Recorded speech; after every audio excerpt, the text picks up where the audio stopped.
Welcome to அறிவு பெட்டகம். இன்னைக்கு நம்ம சேனல்ல பார்க்க போற டாபிக் ராஜராஜ சோழரால் கட்டப்பட்ட தஞ்சை பெருவுடையார் கோவில். இந்த கோவிலுக்கு 2-3 பேர் இருக்கு.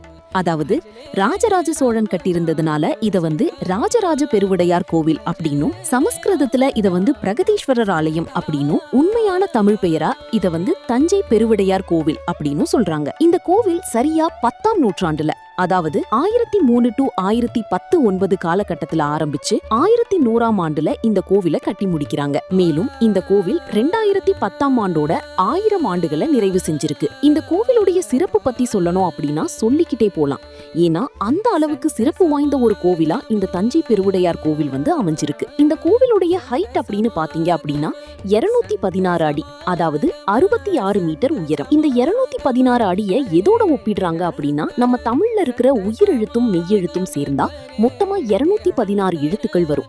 அதனால இத சங்க கால தமிழ் வரலாற்றை நினைவு கூறும் விதமா இவ்ளோ பெரிய கோவிலை கட்டியிருக்கலாம் அப்படின்னு சொல்றாங்க. இந்த கோவில் ஏன் இவ்ளோ சிறப்பா இன்னைக்கு வரைக்கும் இருக்கு அப்படின்னா, அந்த கோவில்ல இருக்கிற அற்புதமான சிலை வடிவமைப்பும் பல தமிழ் வரலாற்றுகளும் தான் இந்த கோவிலை இவ்ளோ சிறப்பு வாய்ந்த கோவிலா மாத்துறதுக்கு ஒரு காரணமா அமைஞ்சிருக்கு. அதே மாதிரி அந்த கோவில்ல இருக்கிற இன்னொரு சிறப்பு வாய்ந்த விஷயம் என்ன அப்படின்னா, அந்த கோவில் கலசத்தின் மேல் இருக்கிற ஒரு மிகப்பெரிய கல். அந்த கல் பாத்தீங்கன்னா சாதாரணமான கல் இல்ல, அது ஒரு கருப்பு கிரானைட் கல்.